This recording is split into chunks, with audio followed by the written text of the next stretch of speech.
Good morning children. आशा है आप सब लोग अपने घर पे स्वस्थ और सुरक्षित हो। आज अपन इंग्लिश ग्रामर में चैप्टर 11 इंटरजेक्शन स्टार्ट करेंगे। सभी बच्चे अपनी बुक्स ओपन कर लीजिए, पेज नंबर 36 पे आ जाइए। आपको इसमें ए पैराग्राफ दिया हुआ है, look at the pictures and then read the following sentences. आपको इन पिक्चर्स को देखना है और इन सेंटेंस को पढ़ना है। फर्स्ट सेंटेंस है ब्रेवो व्हाट अ सिक्स। क्या बहादुरी से आपने सिक्स मारा या छक्का मारा है। Alas my cat is dead. Alas word है जो शोक जाहिर करने के लिए यूज किया जाता है। और इसकी बिल्ली मर गई है, उसके लिए इसने एलएस वर्ड यूज किया है। जैसे कि alas my cat is dead, मेरी बिल्ली मर चुकी है। ओ यू हैव कम, अरे तुम आ गए, इसके लिए ओ वर्ड यूज किया गया है। Hurray our team has won the gold medal. Hurray जब कोई काम कंप्लीट हो जाता है उसके लिए खुशी जाहिर करते हैं ना, तब ये वर्ड यूज किया जाता है। हमारी टीम ने गोल्ड मेडल जीत लिया है। हश यानी चुप होना। The baby is sleeping, baby सो रहा है। हश का मतलब है चुप होना। Wow what a lovely flower, क्या सुंदर फूल है। ये किसी के प्रति ऐसा भाव दर्शाना है कि जो चीज आपको बहुत ही सुंदर नजर आ रही है, उसके लिए अपन वाव वर्ड यूज करते हैं। अब व्हाट एन अगली डॉग। अब जो वर्ड है बहुत ही भद्दी चीज को देखने के लिए यूज किया जाता है, जैसे कि कितना भद्दा डॉग मैंने देखा है। Look the cat has enter the kitchen. Look यानी देखो, बिल्ली किचन के अंदर जा चुकी है। Oh no he drop the cage. अरे नहीं, उसने केज छोड़ दिया। ओ नो का मतलब अरे नहीं। Hello how do you do. Hello आप कैसे हो। In sentence first the word bravo expresses sudden admiration. कुछ अचानक होने वाली फीलिंग, अचानक होने वाली जो फीलिंग है उसके लिए कुछ उत्साहित करना किसी को, वो ब्रेवो वर्ड अपन वहां पे यूज करते हैं। In sentence two the word oh expresses sudden wonder. कुछ अचानक ही अच्छा हो जाना, उसके लिए भी अपन ओ यूज करते हैं।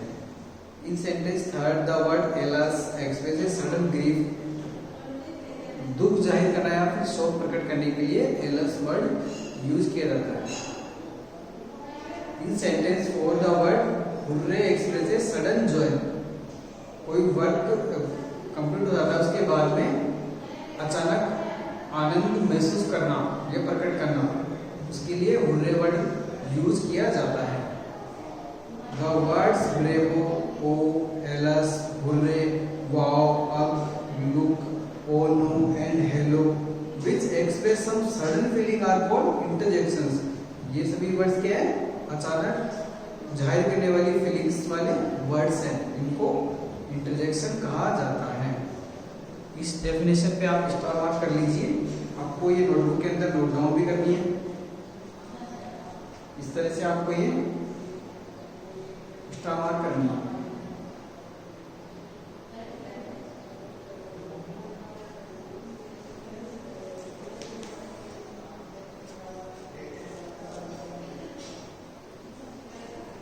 Let's remember it.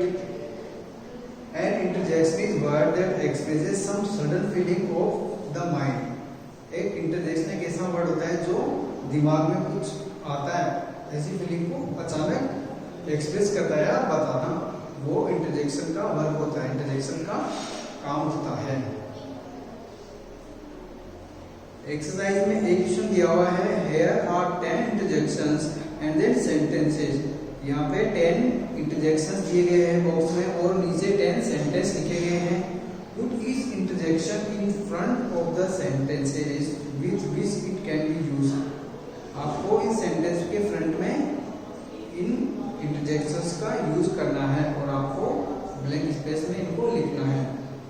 तो जो इंटरजेक्शन आपको सीरियल वाइज लिखने हैं वो मैंने ऑलरेडी बोर्ड पे लिख दिए, मैं आप लोगों को समझाऊंगा।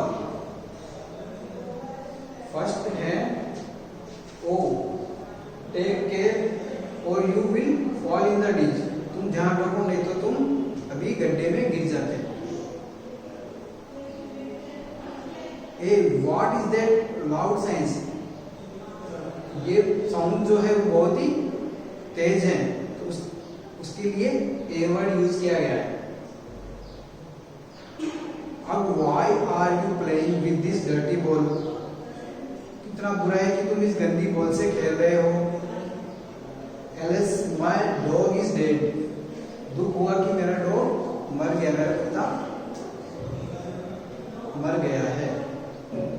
फिफ्थ में देखिए, look out what a lovely morning, क्या प्यारी सुबह है, बाहर देखो कितनी प्यारी सुबह है। सिक्स में देखिए आप, oh no he has lost my story book, उसने मेरी स्टोरी बुक्स खो दी, अरे नहीं उसने मेरी स्टोरी बुक्स खो दी। हर्ष द टीचर इज कमिंग, चुप हो जाइए टीचर आ रहे हैं, टीचर आ रहे हैं, उसके लिए बोल रहे हैं चुप हो जाओ, हर्ष यानी चुप होना। Wow what a beautiful watch, wow कितनी ब्यूटीफुल वॉच है, तो आपको 8 में भी करना है वाओ। 9 देखिए, hurray we have won the football match, हम फुटबॉल मैच जीत चुके हैं, इसके लिए हुर्रे वर्ड अपन यूज करेंगे। नेक्स्ट देखिए, hello I have not seen you for a long time, hello मैंने तुम्हें इतने दिनों से, इतने लंबे समय से नहीं देखा। जब किसी से अपन मिलते तो अपन पहले हेलो करते हैं, इस तरह से इसमें हेलो किया गया उसके बाद में कि मैंने तुम्हें बहुत लंबे समय बाद में देखा है, हेलो मैंने तुम्हें बहुत लंबे समय बाद में देखा है। इस तरह से आपको इन इंटरजेक्शंस को इन सेंटेंस के आगे आपको लिखना है, और आपको एक्सक्लेमेशन मार्क का भी यूज करना है। हर इंटरजेक्शन के बाद में एक्सक्लेमेशन मार्क लगा हुआ है, इस चीज का भी आप यूज करोगे, आपको ये भी ध्यान रखना है।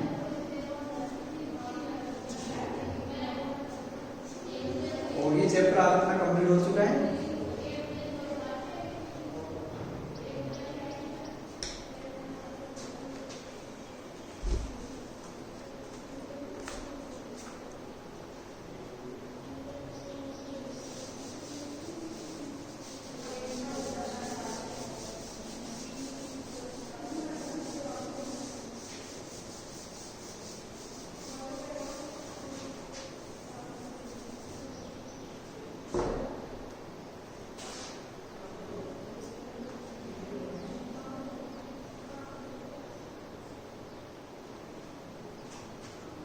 नेक्स्ट चैप्टर है अपने पास में number of nouns and pronounce.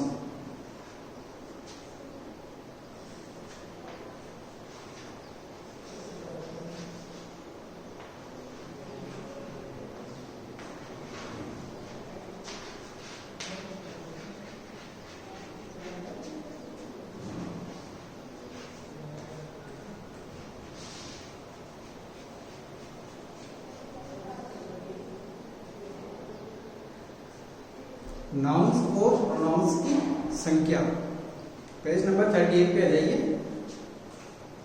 Look at the pictures and then read the following, आपको इन पिक्चर्स को देखना है और जो सेंटेंस दिए नीचे दिए गए इनको भी पढ़ना है। जैसे कि इसमें one girl, one bell, one tree, the noun girls stands for only one person, जो नाउन गर्ल है यहाँ पे ओनली एक व्यक्ति के लिए यूज किया गया है। The noun bell stand for only one bell, और जो नाउन बेल है ये केवल एक बेल के लिए यूज किया गया है। The noun tree stand for only one tree, और जो नाउन ट्री है ये केवल एक ट्री के लिए यूज किया गया है।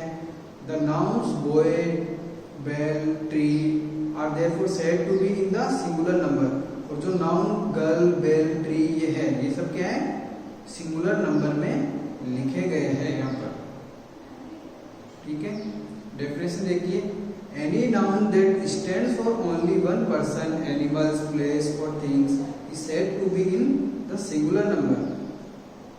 कोई भी नाउन जब केवल एक व्यक्ति, जानवर, स्थान या वस्तु के बारे में कहता है या बताता है वो सिंगुलर नंबर होता है या फिर एक वचन होता है। हिंदी में एक वचन बोलते हैं और इंग्लिश में सिंगुलर नंबर बोलते हैं।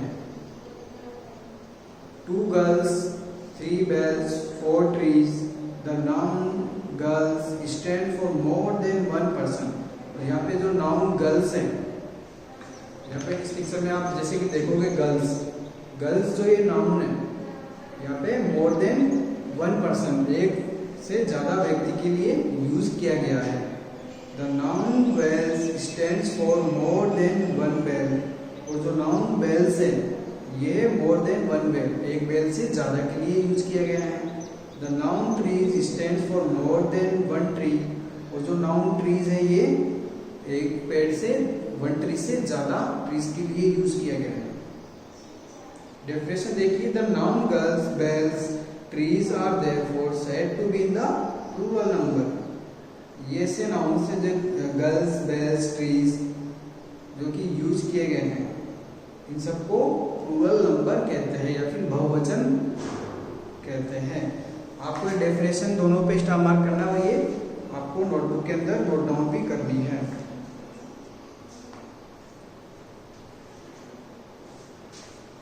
Most nouns change from singular to plural by adding s to the singular।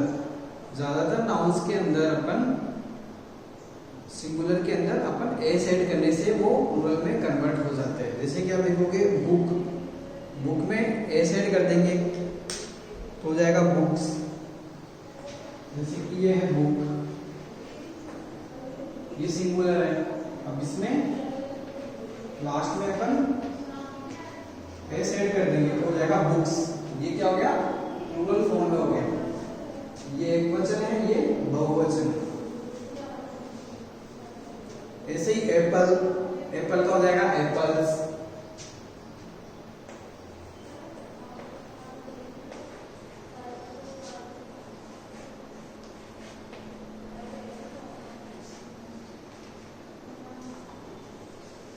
अब गोट, गोट का हो जाएगा goats.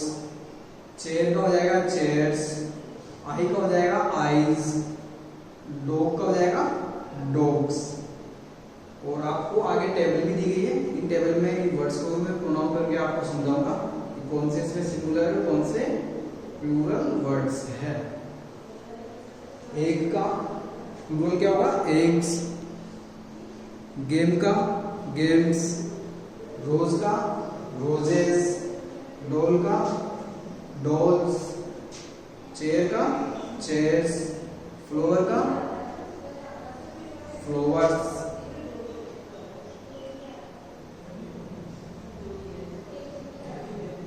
Nouns that end in hissing sound, जो hissing sounds से end होता है ऐसे nouns, ch, double s, sh and x, from their plurals by adding es to the singular।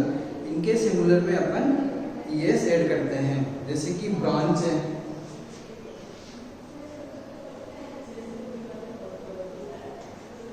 इसमें लास्ट में देखोगे आप ch आ रहा है तो इसमें अपन ये सेट कर देंगे इसको प्लूरल बनाने के लिए। ये हो जाएगा ब्रांचेस। ऐसे ही फोक्स का फोक्सेस, और बस का हो जाएगा बसेस, और वॉच को जाएगा वॉचेस। ठीक है, इसमें आगे टेबल में देखोगे आप ब्रांच का ब्रांचेस, एस का एसेस, ब्रश का ब्रशेस, डिश का डिशेस, चर्च का चर्चेस, मेज का मैचेस। ये इनके प्लूरल वर्ड है, सिंगुलर टू प्लूरल वर्ड है। जब अपन इसमें लास्ट में es ऐड कर देते हैं जो कि एक सुफिक्स है। और आज इतने पढ़ेंगे अपन। और आपका आज का होमवर्क ये है कि आपको पेज नंबर 37 पे जो चैप्टर 11 है ना, इसका एक क्वेश्चन आपको अपने बुक के अंदर सॉल्व करना है। और जो डेफिनेशन मैंने स्टार मार्क करवाई थी इसमें चैप्टर 11 में, ये भी आपको नोटबुक के अंदर नोट डाउन करनी है। और नेक्स्ट चैप्टर 12 में आपको जो डेफिनेशन मैंने स्टार मार्क करवाई थी पेज नंबर 38 पे, इन दोनों डेफिनेशंस को भी आप नोटबुक के अंदर नोट डाउन करेंगे। और जो नेक्स्ट एक्सरसाइज इसमें है वो अपन नेक्स्ट क्लास में ही समझेंगे। आज के लिए इतना ही। Thank you very much.